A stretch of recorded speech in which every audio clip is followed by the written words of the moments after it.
Olá, meu irmão. Olá, minha irmã. Boa tarde. A paz do Senhor Jesus Cristo esteja com todos vocês nesta segunda-feira.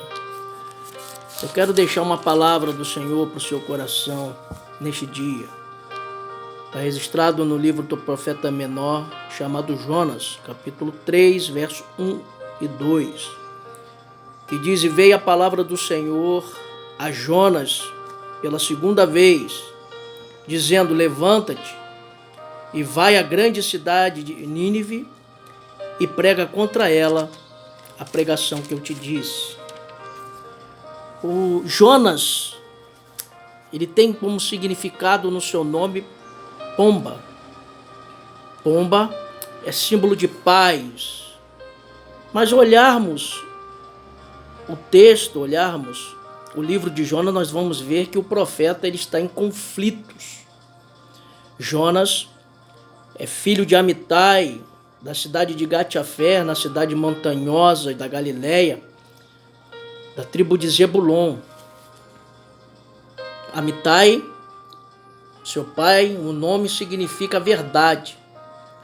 Isso nos faz entender que Jonas, ele foi criado na verdade. Jonas, ele sabe que o profeta ele não cria mensagem, mas ele é transmissor da mensagem. Jonas, como profeta, ele sabia que ele é servo da mensagem e não dono dela. E o que Deus requer de um profeta é que ele seja fiel na sua missão. E Deus dá uma missão para Jonas, para ele poder se levantar e ir até Nínive, pois o pecado de Nínive havia subido até as narinas de Deus. Enquanto o pecado de Nínive está subindo, a misericórdia de Deus ela está descendo para esse povo. E o canal que Deus quer usar é Jonas. O texto vai dizer que Jonas ele vai se levantar, mas ele se levanta para ir na contramão de que Deus estava querendo. Eu vejo Jonas como um profeta, eu digo kamikaze. Por quê? Porque Jonas ele vai desafiar a Deus. Jonas ele vai desafiar os atributos divinos. Ele vai desafiar a onipotência de Deus porque ele está indo contra os propósitos de Deus. Ele está desafiando a onipresença de Deus porque o texto vai dizer que ele vai fugir da presença de Deus como se alguém pudesse fugir da presença de Deus. O Salmo 139, o salmista vai dizer: se eu subir o mais alto céu, o Senhor está lá. E se eu descer no mais profundo abismo, o Senhor também vai estar lá. Não tem como fugir da presença de Deus. Jonas, ele vai se dispor, vai descer até Jope e vai comprar um bilhete. E eu acho interessante que para desobediência, o nosso adversário sempre tem um bilhete para que nós possamos adquiri-lo. Jonas, ele vai querer fugir da presença de Deus para um lugar chamado Tarsis. Tarsis fica aproximadamente 4.000 quilômetros de Jope. Tarsis, saindo de Jope para chegar até ela, leva-se aproximadamente 1 ano de barco. Jonas está indo na contramão de Deus.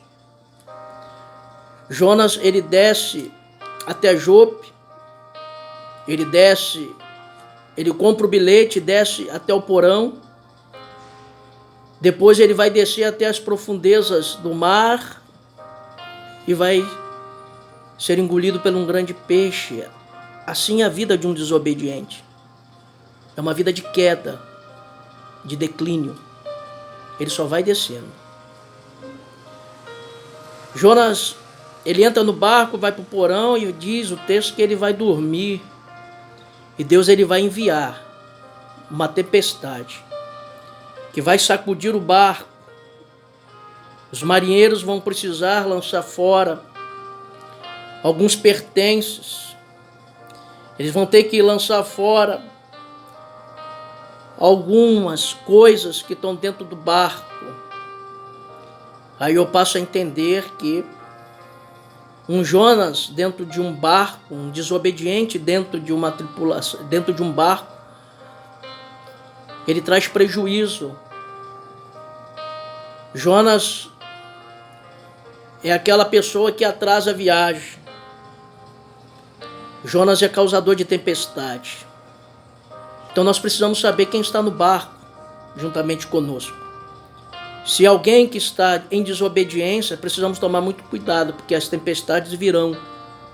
Trarão prejuízos, trarão atrasos e trarão perdas. Jonas está dormindo enquanto a tribulação vai clamar. Era momento de clamar, de orar, mas Jonas está dormindo.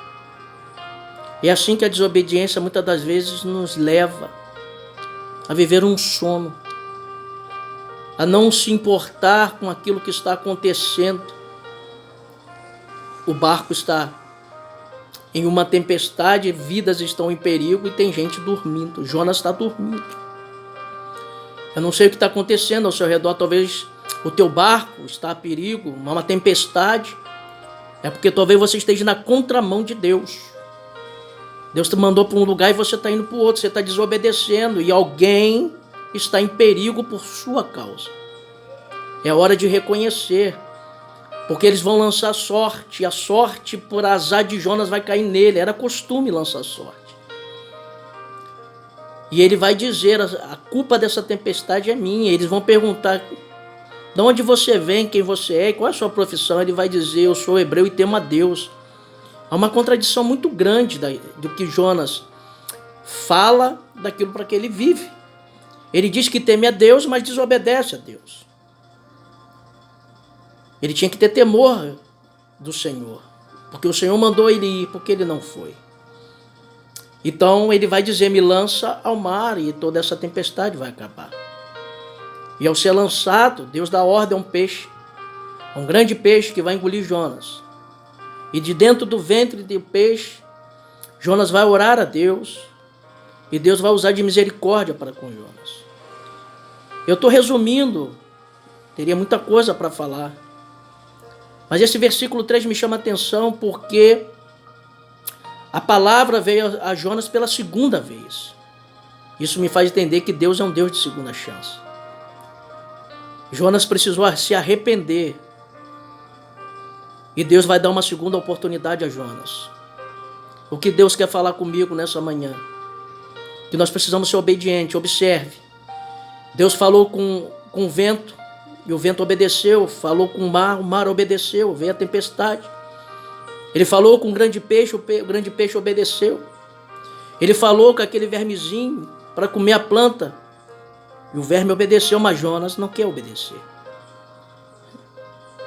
Então nós precisamos obedecer.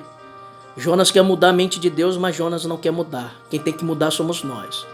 Deus hoje está nos dando uma segunda chance, uma segunda oportunidade, e que nós não venhamos a desperdiçar. Deus, ele não muda a mensagem. Deus diz, vai e anuncia a mensagem que eu te disse. São 5 palavras apenas.